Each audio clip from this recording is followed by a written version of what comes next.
बाजारों, मसाजिद और इमाम बारगाहों में दहशतगर्दी, शहरों में टारगेट किलिंग। पाकिस्तान में कुछ ऐसी इंटरेस्टिंग सी चीजें हो रही हैं जहां पर ISIS के जो पाकिस्तानी टट्टू हैं वो एकदम प्यार से ठुकने शुरू हो चुके हैं। 3 बड़े बड़े बंदे ठुके हैं। गुज़िश्ता चंद सालों में भारत ने चुन चुन कर पाकिस्तान के अंदर टारगेट किलिंग करवाई है। पाकिस्तान में भारत को मतलूब अफराद और साबिक जिहादी कमांडर्स के कत्ल की पै दर पै वारदात। एक तो आप शर्म से मर जाएं या आप इंडिया के मर्सी पे। हिंदुस्तान के जो ऑफिसर्स होते हैं इंटेलिजेंस के, वो चूंकि गुज़िश्ता 30-40 बरस से यही काम करते चले आते हैं, उनकी इंस्टिंक्ट्स डिफरेंट हो जाती हैं।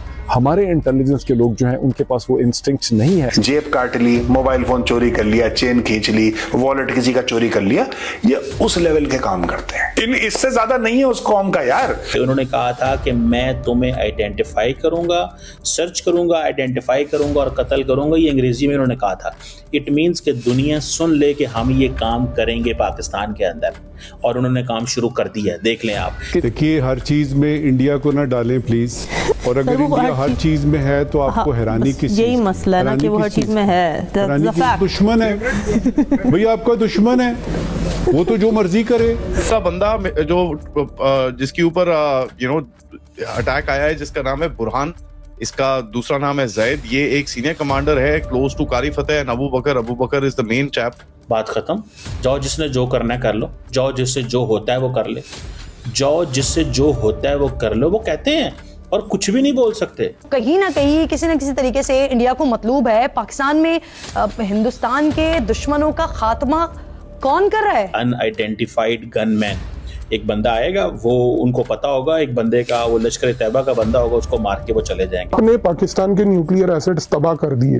तबाह करने का मतलब ये नहीं कि आपके फोड़ देना है उनको, आप उनको मेलवेयर के थ्रू इस प्रकार से मेल फंक्शन कर दीजिए कि वो चले ही ना।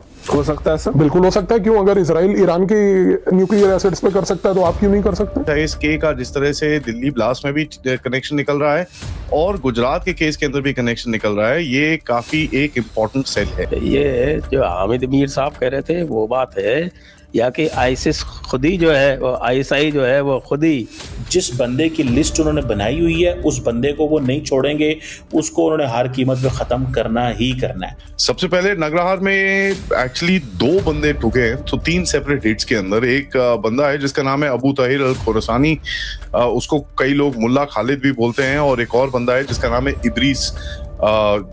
ये उसका तो निकनेम ही पता है मेरे को, but these guys were taken out।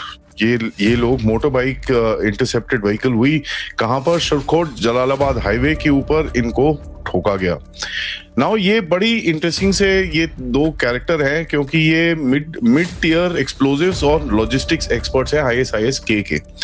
Now यहाँ पर आपको बड़ी क्लियरली बात समझ में आनी पड़ेगी, क्योंकि ISIS का जिस तरह से दिल्ली ब्लास्ट में भी कनेक्शन निकल रहा है और गुजरात के केस के अंदर भी कनेक्शन निकल रहा है, ये काफी एक इम्पोर्टेंट सेल है। अब इसको किसने निकाला ये तो मुझे पता नहीं, but at the end of it यहाँ पर एक चीज समझ में आनी चाहिए। 2 जो एंटिटीज हैं जिनको ये निकालने पे फायदा होता है, सबसे पहला है ऑफ कोर्स भारत एंड दूसरा है अफगानिस्तान, बिकॉज ये जो ISIS के हैं ये पाकिस्तानी आर्मी के ISI के टट्टू हैं। एंड इनका जो मेन लीडर है सनाउल्लाह गफूरी, ये पाकिस्तान में पेशावर में रहता है अपने बीवी बच्चों के साथ। As a matter of fact ये कई बारी पाकिस्तानी आर्मी के गेस्ट हाउस तक में पाया गया है। यहाँ से ये नगरहार प्रोविंस के अंदर जाके काफी अपने ऑपरेशंस और ये सब चीजें जो करना होता है उसको करता है। दूसरा बंदा जो जिसके ऊपर अटैक आया है, जिसका नाम है बुरहान, इसका दूसरा नाम है जैद। ये एक सीनियर कमांडर है close to Qari Fateh and Abu Bakar is the main chap, one of the main commanders in this region. And तेमकिन ऑपरेशंस क्या है? यहाँ पर तेमकिन ऑपरेशंस में ये सारे जो केमिकल की प्लांट्स हैं और केमिकल की चीजें हैं, जो जहाँ पर ये लोग एक्सप्लोजिव्स और ये सब बनाते हैं, और ऑफ कोर्स ये बाहर ट्रेनिंग भी करते हैं। ऑपरेशनल बेस इनका नॉर्मली पंजाब बलूचिस्तान बोला जाता है, बट ये ट्रांजिट हब्स में ज्यादा एक्टिव रहते हैं, क्योंकि he was responsible for the trade and communication of these explosives। तीसरा बंदा जो ठुका है ये बड़ा इंपॉर्टेंट है, अबू जर अल हिंदी। पठानकोट सेक्टर से जो इस वक्त इत्तलात आ रही हैं कि भारत की फौज की जानिब से जंग छेड़ दी गई है और पठानकोट से एलओसी से कोई 8 किलोमीटर दूर भारतीय फौज ने अपने मोर्चे संभाले और जैसे ही वहां पर मोर्चे संभाले गए, पाक फजाइया की जानिब से 30 मिनट के अंदर अंदर जवाबी कार्रवाई और भारतीय मोर्चों के तबाह होने की खबरें इस वक्त सामने आ रही हैं। पठानकोट सेक्टर में क्या चल रहा है, एलओसी पर महाज इस वक्त गर्म हो चुका है। तमाम तर डिटेल्स और तफसीलात आपके सामने रखी जाएंगी और साथ ही साथ सिक्योरिटी जराए की जानिब से इस वक्त क्या बताया जा रहा है कि एलओसी जो है वहां पर हालात और जो सूरत हाल है मजीद कशीदगी की जानिब बढ़ रही है और भारत ने बाज़ाब्ता तौर पर, क्योंकि उनकी आर्मी चीफ का अब से कुछ देर पहले बयान भी सामने आया कि ऑपरेशन सिंदूर तो सिर्फ एक ट्रेलर था, अब हम पूरी फिल्म रिलीज करने जा रहे हैं, तो उसका मुंह बोलता एक सबूत पठानकोट सेक्टर में देखा गया है।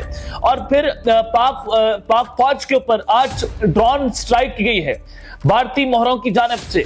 अब वो क्या खबर आ रही है, वो डिटेल्स भी आपके सामने रखी जाएंगी। आगे बढ़ने से पहले मेरी आप सबसे दरख्वास्त है कि आपने इस चैनल को लाजमी सब्सक्राइब करना है, वीडियो को लाइक करें, शेयर करें, कमेंट सेक्शन में आपने पाकिस्तान जिंदाबाद, पाक फौज पाइंदाबाद का नारा भी जरूर लगाना है। जनाब, इस वक्त पूरे के पूरे भारत के अंदर हाई अलर्ट जारी है और दिल्ली ब्लास्ट जो है आपने देखा कि उसकी इंटेलिजेंस रिपोर्ट्स भी आपको मैंने बताई कि गौ ने ये फाइंडिंग्स की हैं कि जो हमला है डायरेक्टली ढाका से हुआ। कंसिडरिंग की जो एक जूनियर लेवल की लीडरशिप इन तंजीमों की, मिडिल लेवल की लीडरशिप इन तंजीमों की क्योंकि ऑलमोस्ट निपट गई है, अब केवल सिर्फ सीनियर लीडरशिप ही बची है। तो यहाँ पर डीकैपेसिटेशन जो इन लोगों का और संगठनों का हो रहा है वो इस प्रकार से चल रहा है कि आने वाले समय में ये वाइप आउट होंगी। पर यहाँ पर एक चीज हमें ये समझनी है, आप लश्कर ए तैयबा के संगठन में सबको मार दीजिए, आप हाफिज सईद को भी मार दीजिए, क्या लश्कर ए तैयबा दोबारा रीओरिएंट करके रीइन्वेंट करके नहीं आएगी? बिल्कुल आएगा। ओसामा बिन लादेन को मारने के बाद क्या अलकायदा खत्म हो गया था? नहीं हुआ ना। आपको ये चीज समझनी है कि आप आदमी मार सकते हैं, एक विचार को नहीं मार सकते। बिल्कुल आपको यहाँ पर विचारधारा की लड़ाई लड़नी है। विचारधारा की लड़ाई का मतलब ये है कि आपको ये समझना है कि पाकिस्तान इन तंजीमों का सपोर्ट जो कर रहा है वो क्यों कर रहा है। लोग कहते हैं वो इसलिए कर रहा है क्योंकि उनको वो भारत के खिलाफ प्रयोग करना चाहता है। नहीं, वो इसलिए कर रहा है क्योंकि उसने जो न्यूक्लियर वेपन बनाया है उसको ये पता है कि ये न्यूक्लियर वेपन मेरी अम्ब्रेला है, छत्र छाया है, शील्ड है, इसकी आड़ में मैं बेसिकली इन संगठनों को सपोर्ट करूंगा।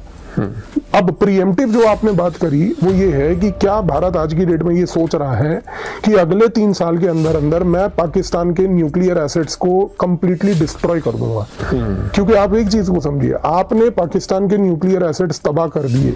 तबाह करने का मतलब ये नहीं कि आपके फोड़ देना है उनको, आप उनको मेलवेयर के थ्रू इस प्रकार से मेल फंक्शन कर दीजिए कि वो चले ही ना। हो सकता है सर, बिल्कुल हो सकता है। क्यों? अगर इजराइल ईरान के न्यूक्लियर एसेट्स पे कर सकता है तो आप क्यों नहीं कर सकते? आप उनसे सीखिए उन्होंने कैसे किया। और आज की डेट में किताबें लिखी हुई हैं मोसाद के अधिकारियों ने कि क्या क्या चीजें हुई हैं। और क्या भारत की सरकार को मोसाद के अधिकारियों से एक्सेस नहीं है? सबसे हाईएस्ट लेवल पर एक्सेस है।